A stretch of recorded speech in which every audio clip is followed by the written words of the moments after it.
Welcome to my YouTube channel.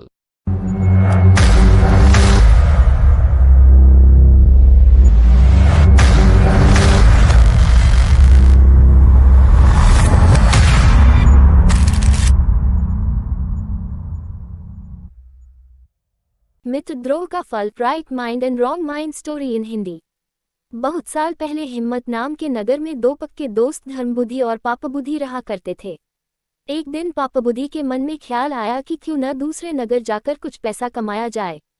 इतना सोचते सोचते पापबुद्धि के मन में हुआ कि वो धर्मबुद्धि को भी साथ लेकर जाएगा, जिससे दोनों खूब सारा पैसा कमाएंगे और फिर लौटते समय वो धर्मबुद्धि से उसका पैसा किसी तरह से हड़प लेगा। अपनी चाल को पूरा करने के लिए उसने धर्मबुद्धि को दूसरे शहर जाने के लिए मना लिया।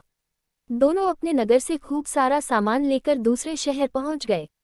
कुछ महीनों तक वहीं रहकर धर्मबुद्धि और पापबुद्धि ने सामान को काफी अच्छी कीमत में बेचा। जब दोनों ने अच्छी खासी रकम इकट्ठा कर ली तो दोनों एक दिन अपने नगर की ओर लौटने लगे।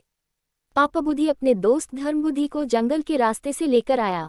रास्ते पर चलते चलते पापबुद्धि ने धर्मबुद्धि से कहा, मित्र देखो, अगर हम अपने नगर इतना सारा धन लेकर जाते हैं तो समस्या हो सकती है। चोर इसे चुरा सकते हैं, लोग हमसे जलन का भाव रखने लगेंगे और कुछ उधार भी मांग लेंगे। ऐसे में बेहतर होगा कि हम आधा धन इसी जंगल में छिपा देते हैं। धर्मबुद्धि ने पापबुद्धि की बातों पर यकीन करके धन को छुपाने के लिए हाँ कर दी। पापबुद्धि ने गड्ढा खोदकर धन को जंगल में एक पेड़ के पास छिपा दिया।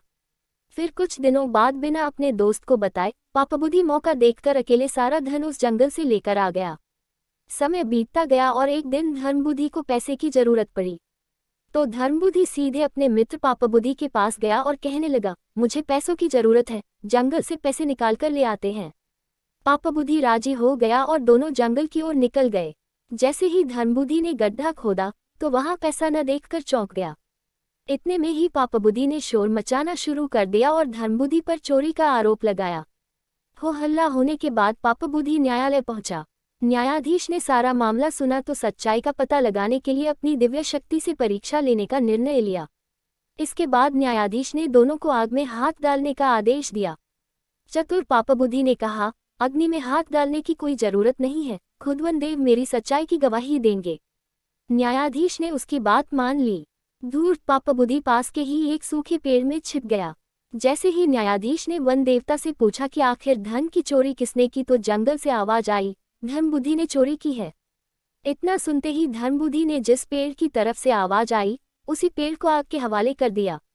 आग लगते ही पेड़ से चिल्लाते हुए पापबुद्धि बाहर निकला और झुलसी हालात में सारा सच बयां कर दिया।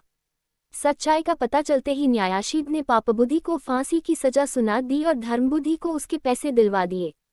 कहानी से सीख, दूसरे के लिए बुरा सोचने वाले के साथ बुरा ही होता है।